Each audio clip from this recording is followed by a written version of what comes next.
Salve, salve, galera do Podclave, começando mais um episódio aqui.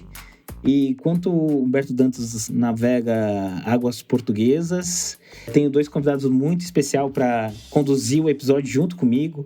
Mais do que convidados, são protagonistas do assunto. Eu tenho a honra de receber aqui pela primeira vez no Podclave Felipe Vassão, produtor, compositor, vencedor de Grammy, um mago da música. Seja bem-vindo, Felipe Vassão. Obrigado, Pedro. Uma honra estar aqui. E temos também aqui nosso querido Saudade, artista maravilhoso e também com background de vivência na história da música, na parte de licenciamento e sync, e que já é um parceiro do Podclave, mais uma vez abrilhantando aqui nosso podcast. Seja bem-vindo. Obrigado, mais uma vez. Tamo junto. E não é à toa que eles estão aqui. Esse episódio a gente vai falar sobre sound branding, sobre music branding, numa perspectiva 2023, desse negócio que há tanto tempo é relevante, mas que ele muda bastante.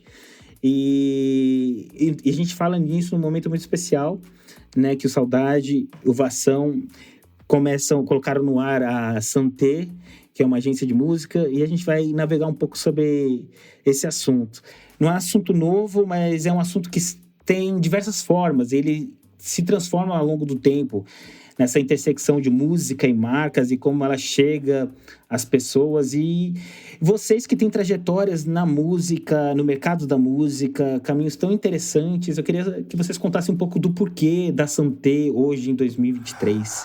Cara, por que da Santé em 2023? Porque tem muita coisa para fazer nesse universo de junção de marca e mercado musical de um jeito que ainda não foi feito. Justamente porque a gente está vendo um mercado ele se desdobrar em coisas muito complexas às vezes e sair de lugares e de caminhos muito óbvios.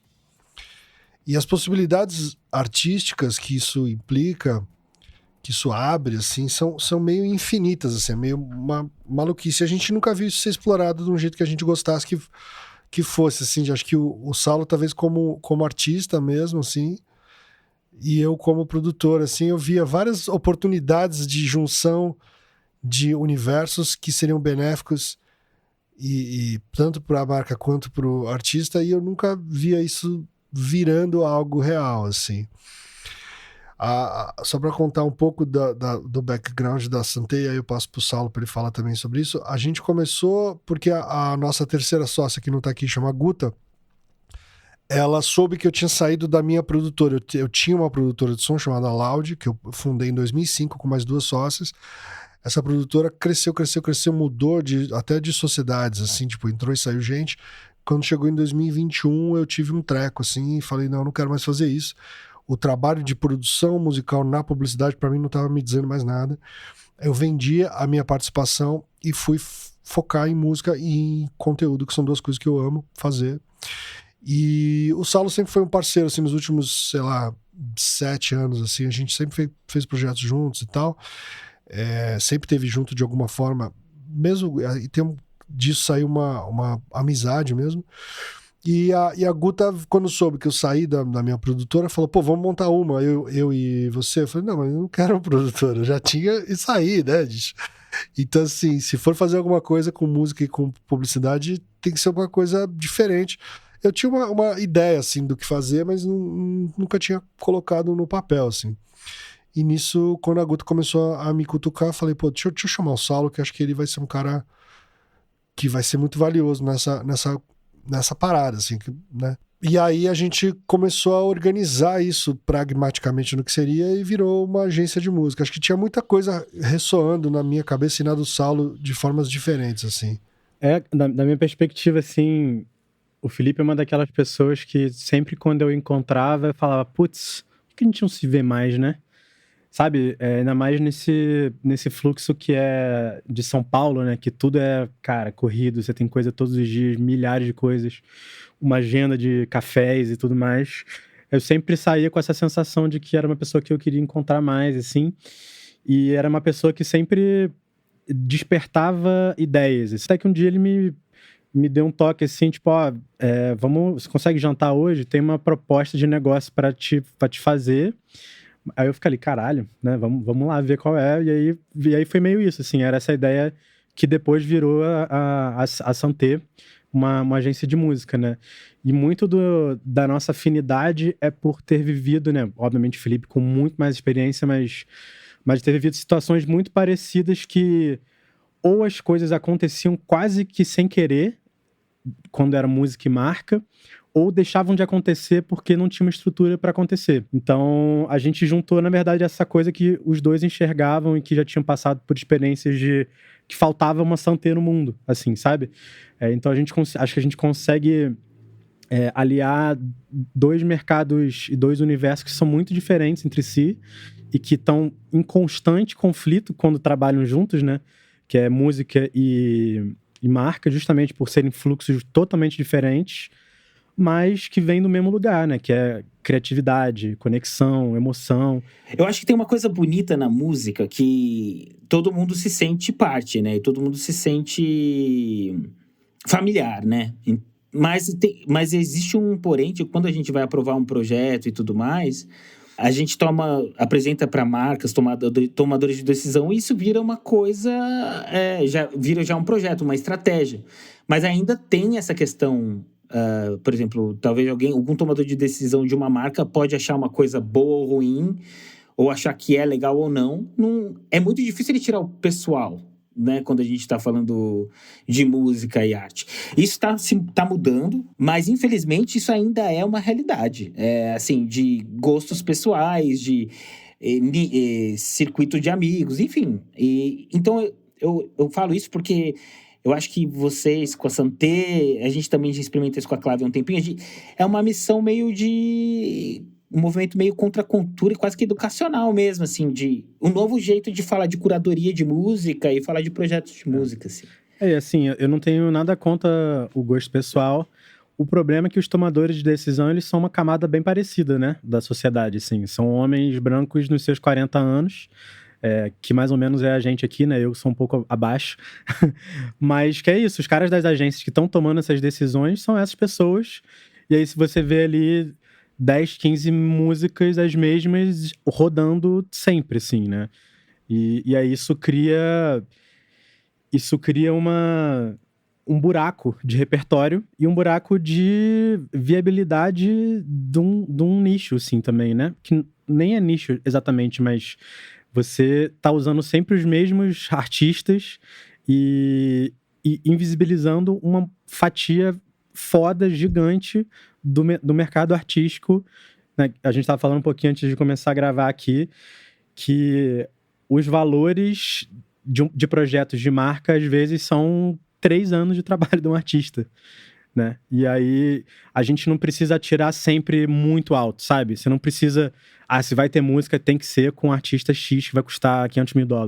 Você pode fatiar isso e trazer outros artistas, apresentar para o público outros artistas e se valer disso, que é uma parada legal pra caramba pra uma marca fazer, né? Puta, isso que o Saulo falou essa coisa dos tomadores de decisão são essas pessoas e o que mais me incomoda, na verdade, do perfil, que não é o perfil, né? O homem, ainda, por mais que a gente tenha passado por grandes modificações no mercado e aconteceram, sim, eu presenciei, eu vivi isso, ainda tá na mão de homem branco e ainda existe uma coisa assim, uma quase que uma ingenuidade malvada, assim, meio perversa, de empurrar a goela abaixo do público inteiro o que eles acham que é bom. E aí eu tive uma situação que eu estava numa reunião com a gerente de marketing super extra, master, super blaster de uma marca, uma mulher de 50 anos que tem uma formação cultural de classe média alta, mora num condomínio e dirige um carro de $200 mil, dando a opinião dela sobre uma campanha baseada em cima da cultura do funk. E na hora que tocou o que seria o filme-chave dessa campanha, com uma música de funk e tal, ela virou e falou, não entendi nada, gente. Não entendi nada, vocês vão ter que refazer isso aí, porque eu não tô entendendo. E ainda bem que o diretor de criação da agência, ele tinha a costa quente, assim, da agência, não vou falar qual que é aqui, porque senão a gente vai começar a apontar o dedo e saber quem é. E virou e falou, mas não é pra você, né? É pro moleque de 18 anos isso aqui. Rola uma arrogância, às vezes, assim, que me pega profundamente. Que acho que isso, às vezes, é a grande diferença do mercado musical para o mercado publicitário.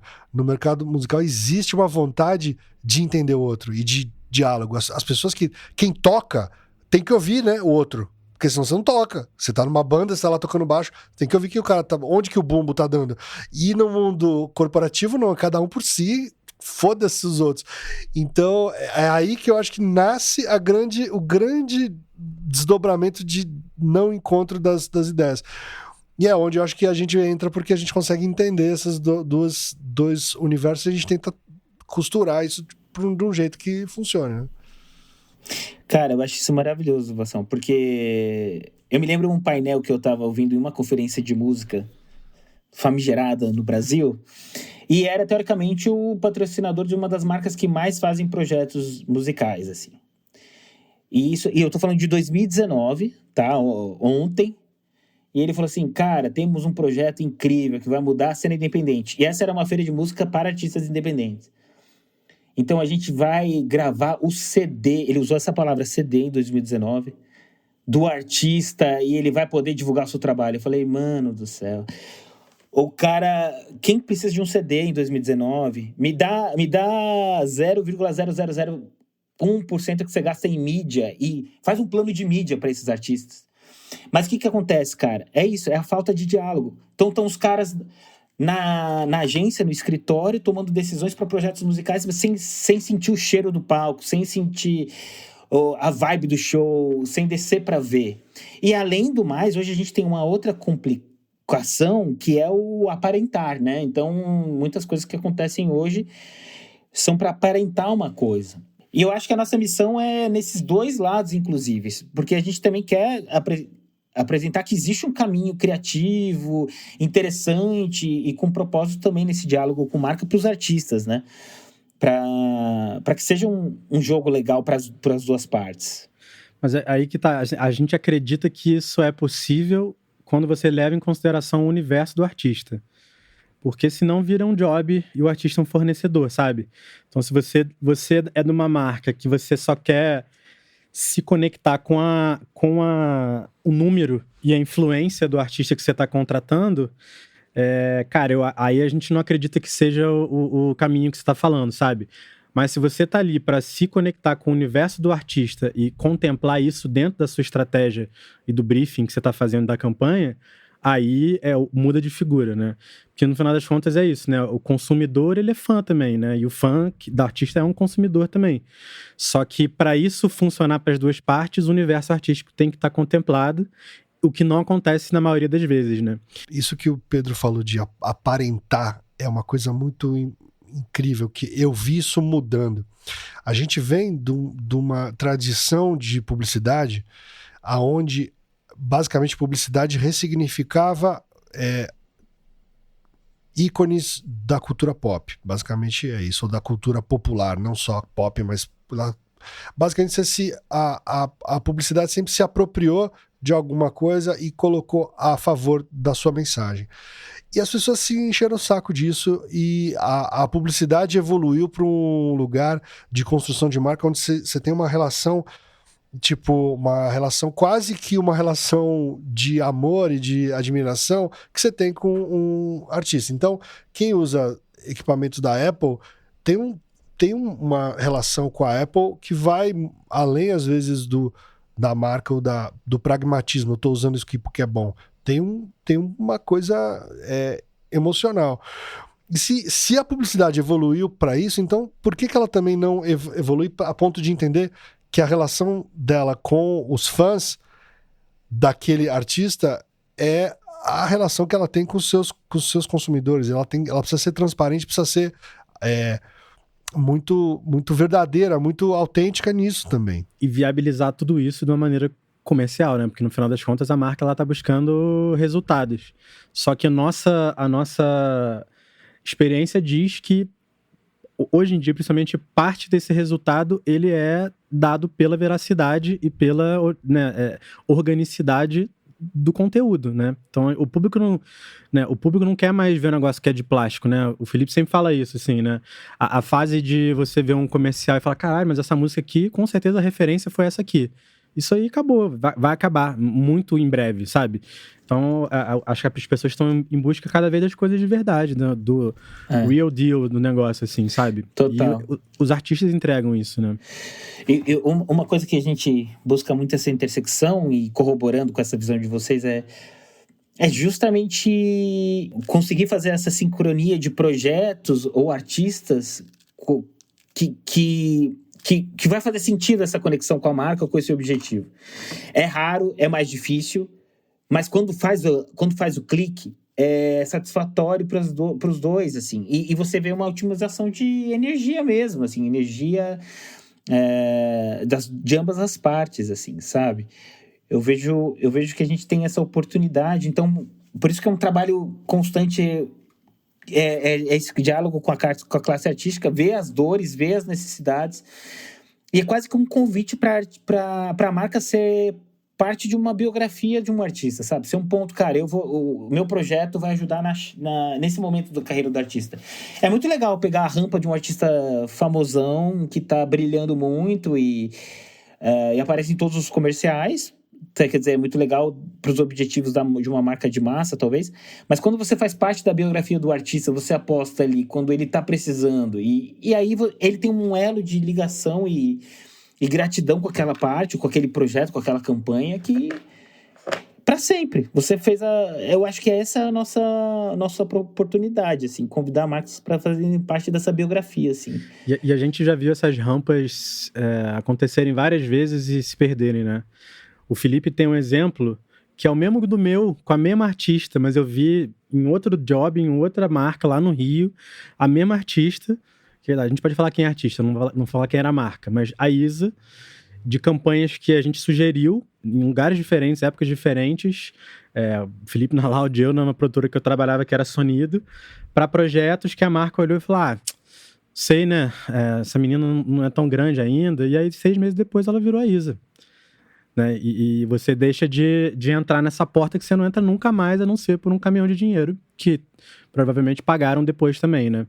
Então, a gente vê isso acontecendo direto, assim, cara. E tem uma coisa que acontece também, que é o outro...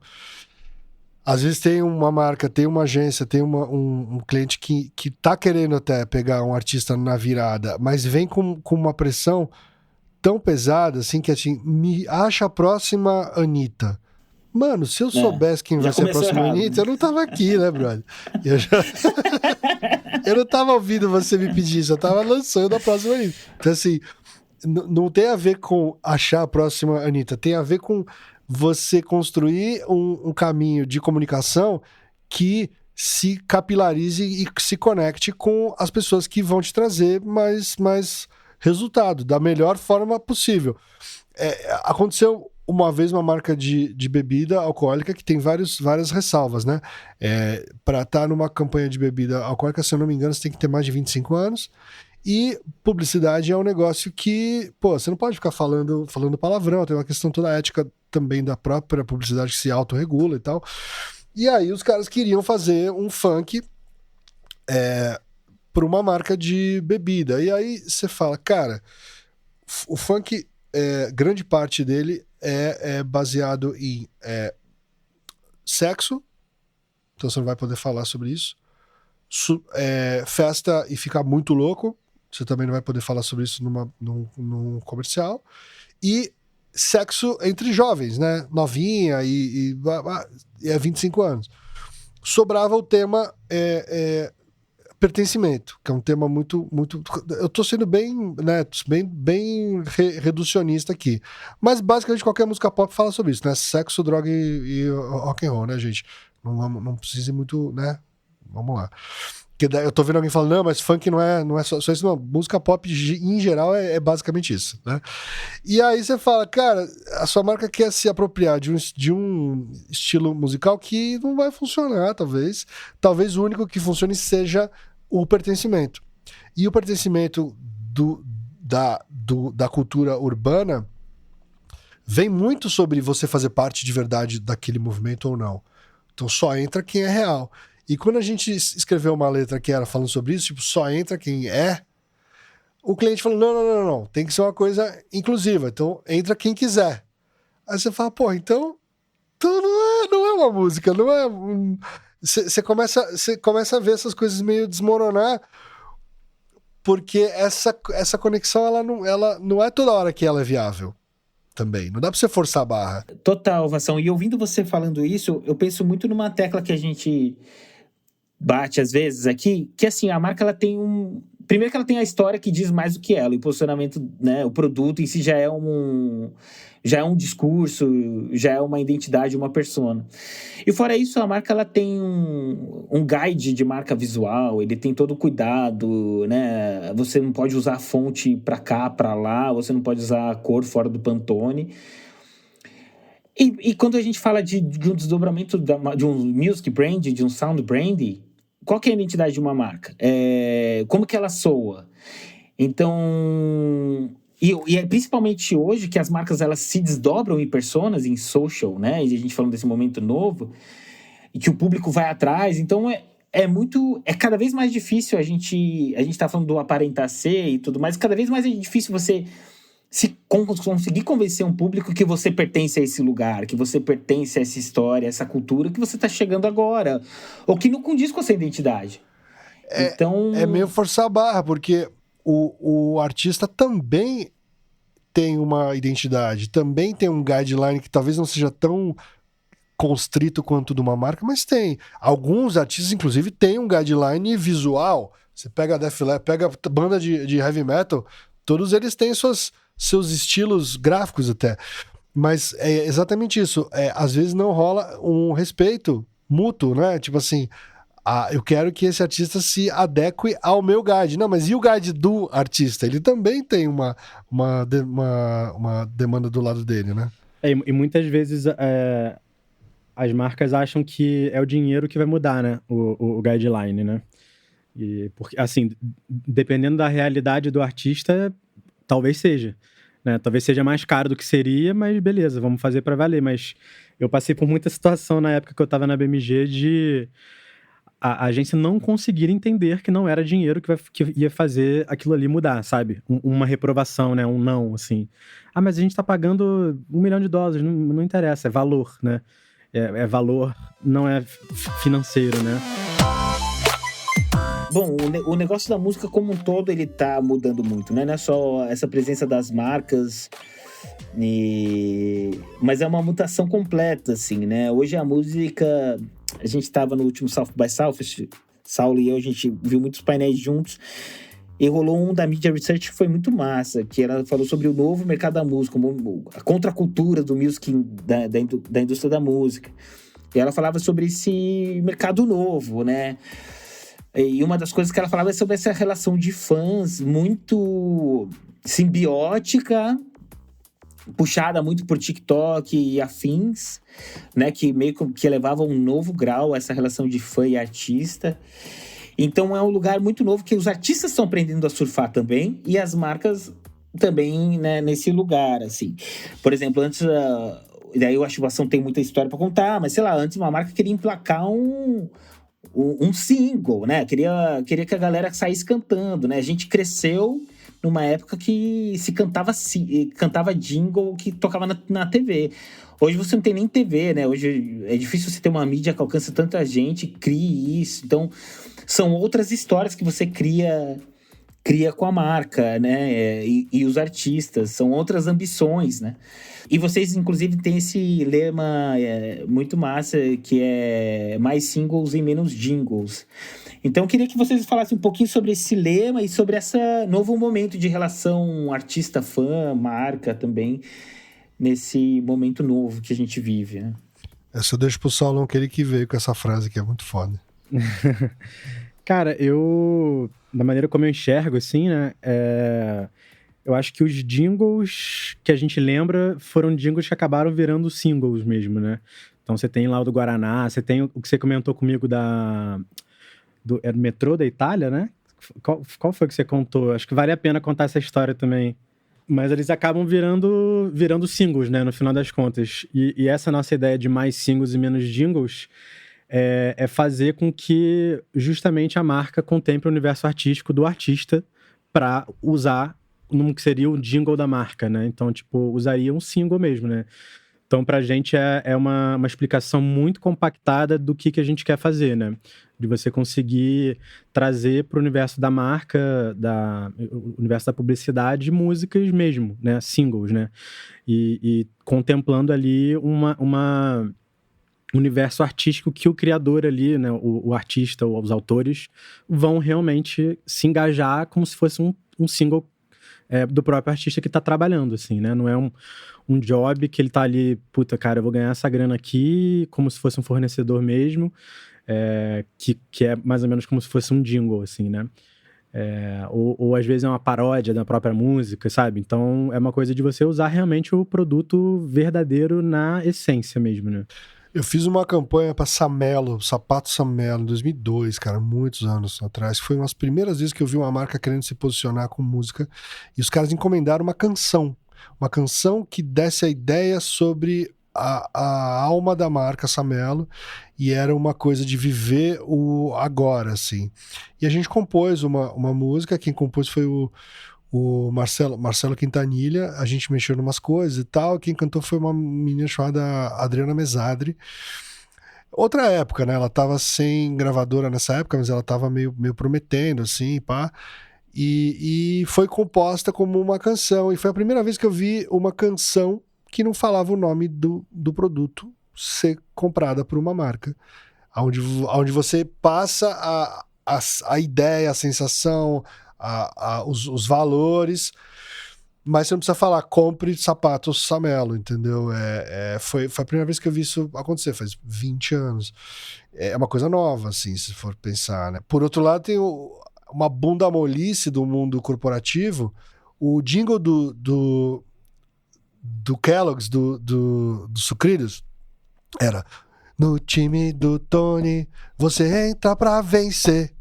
Pra vencer, mano, porque você come essa porra de sucrilhos, você vai ganhar. E aí, de uns tempos pra cá, mudou. Você entra pra valer. Porque não, pô, também não podemos passar essa ideia de competitividade tóxica, entendeu? Mano, eu cresci ouvindo Você Entra Pra Vencer. E eu comia aquela porra de manhã porque eu queria vencer. Aí, quem tá pra valer? Enfia no cu essa porra, não quero mais, entendeu? Então, é isso. Medalha de participação, né? Bicho, honra o mérito, entendeu? Quem que tá numa parada esportiva, que tinha toda essa coisa de... Sempre era um filme de algum bicho, alguma coisa de jogo de futebol, basquete, sempre era uma história assim, pra participar. Você quer ganhar, cacete. Toda vez que você tá na quadra, você quer fazer pontos, você quer ganhar. Quem vai pra Copa? Só de estar aqui na Copa tá bom. Não, a gente quer ganhar aquela porra. E aí você entra um pouco... Às vezes são mundos que não se conversam, né? Total, cara. E ilustrando o que o Saulo tinha falado, mano, que eu acho que é uma coisa bizarra. Eu jamais pensava que teria um case pra contar de jingle que virou single de 1880. Mas estava eu conversando com o Saulo, marcando esse papo, que a gente... Na verdade, a gente ia marcar uma reunião nossa e a gente falou, cara, vamos bater esse papo no podcast e transformar em um episódio. E que aí eu me lembro que eu tava trocando mensagem com o Saulo e tava dando um giro em Nápoles, que eu tenho uma família lá e fui visitar, fazia um tempo que eu não os via. E daí eu tava esperando na frente de uma estação que chama Funiculare, que Funiculare é um bondinho micro, assim, que foi inaugurado em 1880 em Nápoles, que levava as pessoas pro Vesúvio, para ver o vulcão. Que antes disso as pessoas iam de mula para ver era quase que romântico, uma coisa meio tradicional. E eles criaram esse bondinho. Só que não pegou, porque a galera gostava da tradição, gostava da mula. E aí um jornalista e um músico criaram a música Funiculi Funicular. E, cara, mano, e essa música é quando você pensa na Itália, quando você pensa na comida italiana, ela já começa a cantar. Cara, e não é uma música nem italiana, é uma música napolitana, ou seja, muito mais difícil. A métrica, a linguagem, né? Nhamo, nhamo, nhamo, nhamo, que parece uma onomatopeia, andiamo, andiamo, andiamo. Tipo, em italiano, né? Mas nhamo é como se fala andiamo em napolitano. Caralho, Cara, é tipo um mineiro falando litro de leite, né? É litro de leite. exatamente. Cara, daí na hora que eu tava... daí eu comecei a pesquisar a história da música, daí eu falei, cara, que viagem. E aí isso virou um hino, a gente tá aqui 150 anos depois falando dessa música, que obviamente hoje... Então, os caras tinham... Hoje é quase que eu acho que é um transporte que os caras querem aposentar, porque não serve mais, tem trem, tem metrô. Mas, assim, uma coisa histórica. E uma música... Eles criaram essa música para incentivar a galera a começar a usar o meio de transporte. E nem tem indícios que isso foi uma coisa paga. Foi mais os caras falando assim, poxa, isso aqui é uma coisa de Nápoles. É um trenzinho aqui de Nápoles. Vamos fazer essa parada rodar. Cara, ganhou o prêmio. E fora que tem os estudos, daí o Vação depois pode mergulhar mais. Tem os estudos que falam que foi meio inovador demais a métrica. Porque, assim... esses motivos repetitivos, motivos curtos. Ela foi uma música meio revolucionária, assim, nesse formato estrofe e refrão e tal. E, cara, foi uma música criada com esse propósito, assim. E olha que louco, né? De um case poderoso, Cara, assim. E é louco porque se fundiu tanto a cultura italiana isso que pra mim é música de comida. Quando eu escuto... Mano, eu já penso na hora... no bexiga, Tô com sabe? fome, Exato. Sabe? Eu sempre achei que tinha alguma coisa conectada com comida, porque é, tipo, uma herança muito grande da Itália, principalmente aqui no Brasil, né? Muito louco. Muito foda essa história. Eu achava que tinha a ver com fornicar, brother. E agora minha cabeça explodiu. Funicular, o trenzinho, que loucura. Você sabe que tem uma música que é muito, muito famosa, que era um jingle. A Come Together dos Beatles era um jingle. Ah, verdade. Que doideira. Qual que é a história? O Timothy Leary, o cara do LSD, ele, pra quem não sabe, o Timothy Leary é um cara, é um pesquisador da Califórnia, eu acho, não me lembro. Não tá vivo mais, eu acho, tá, gente? Pode ser que ele esteja vivo ainda, eu matei o cara. Mas o cara, ele é o papa da contracultura nos anos 60, porque ele começou a fazer estudos com LSD. E aí ele virou um cara científico falando sobre uma coisa que pros hippies era muito, muito poderosa e pá e tal. E ele ia competir com o Ronald Reagan pelo governo da Califórnia, em 68. Caraca. E aí ele pediu pro John Lennon compor um jingle pra ele, e o slogan da campanha dele era Come Together, que é se juntar, mas é gozar junto também, né? Então ele chegou pro John Lennon e pediu esse jingle, o John Lennon compôs. Mas aí ele desistiu porque rolou um puta trabalho da mídia em descreditar ele e tal. Ele foi preso e tal. E o Reagan ganhou.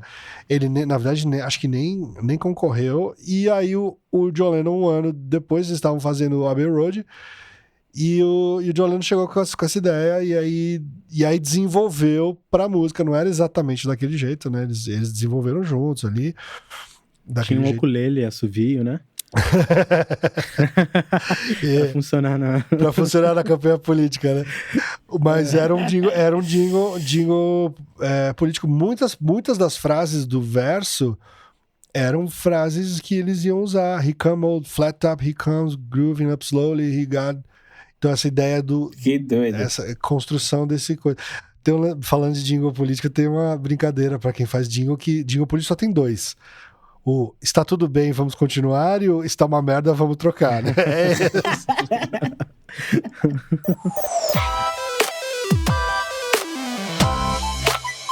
Eu achei legal que a gente tocou aqui em umas histórias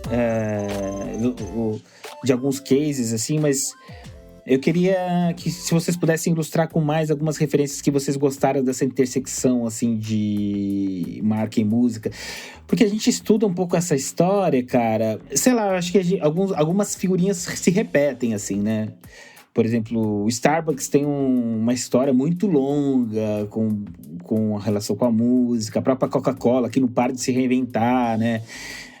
Por exemplo, do jeito dela, mas não para de se reinventar, né? Tem hoje o projeto Coca-Cola Studio é um projeto global e que eles estão dando vazão para artistas do Paquistão e Bangladesh. Obviamente, tem um super e mega interesse comercial nessas praças, né? São populosas demais, enfim. Mas tem marcas que estão há muito tempo construindo e martelando essa história na música, enfim. E eu não sei, o Vassão citou o case que você fez que eu achei bem massa. Eu não sei se vocês têm algumas outras iniciativas que vocês acham, pô, esse movimento é bem maneiro de diálogo com a música de alguma marca que vocês querem mencionar por aqui. Acho que tem sempre uma tentativa, tipo essa do Coke Studio aí, da marca ser uma fomentadora de música e de arte, assim. Legal. O problema é que geralmente não é bem feito do ponto de vista pragmático, estrutural mesmo. Então, assim, a Skol teve aquele projeto que tinha 3 selos, o Boom. Sim. Eu esqueci agora, era o Dudu Marotti em um, o Miranda em outro e... eu não lembro agora, o Zé Gon e outros, tinham vários curadores e tal. E tinha uma questão ali, porque parece que então a Skol é uma gravadora e ela é dona dos fonogramas e das obras. E na prática não era assim. Então eu entrei em várias campanhas de Skol pela FNASCA em que se originava uma ideia usando um artista do selo X deles lá e no final não dava certo porque tinha todo um imbróglio burocrático que não estava resolvido.